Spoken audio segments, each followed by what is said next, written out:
Last week, we went over the top section of these notes. Now we need to finish up with those figurative language notes. This is review. You know what figurative language is, but we are going to review it before we look for it in poetry.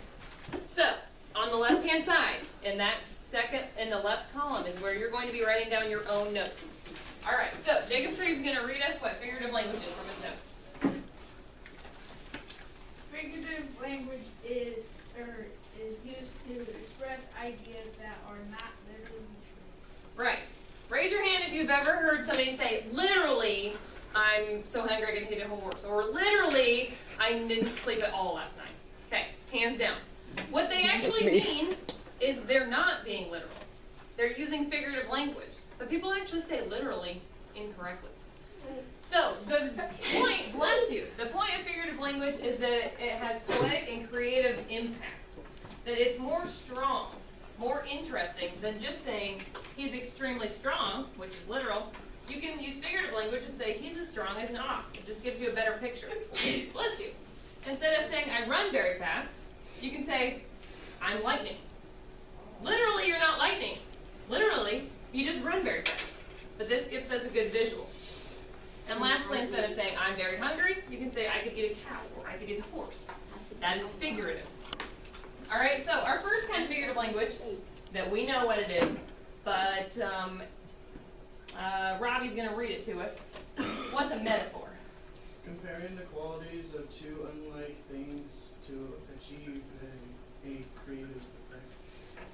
Okay, right. So a metaphor is comparing two unlike things to create some kind of effect. So 2 examples on the screen. Make sure you look at them. And perhaps you could write those examples down in the left-hand column by your notes, by metaphor. So one example is her hair is silk, to give us an idea of what the texture of her hair is like. Instead of saying her hair feels smooth, a better image, a better way to say it is her hair is silk, comparing her hair to silk. So that's a metaphor. The other one is the truck is a monster. The truck is not literally a monster, but maybe the truck is big, maybe the truck is scary. So compare the truck to a monster directly, saying they are each other.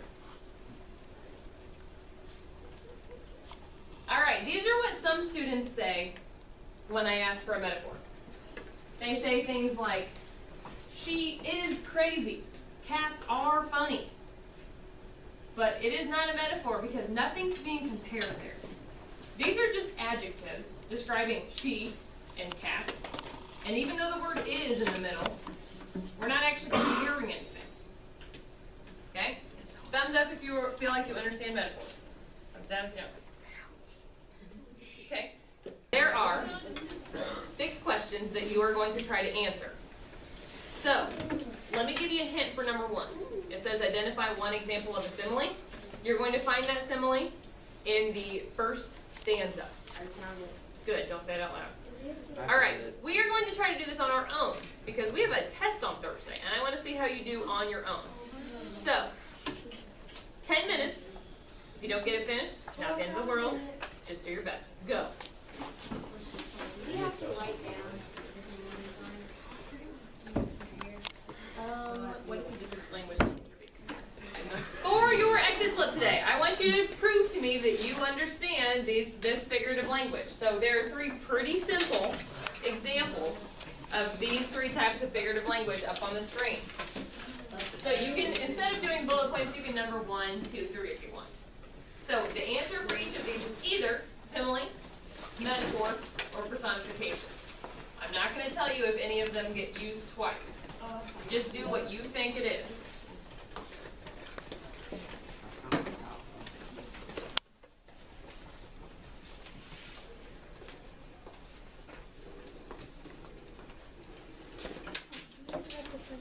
No, good question. Just either write simile, metaphor, or personification.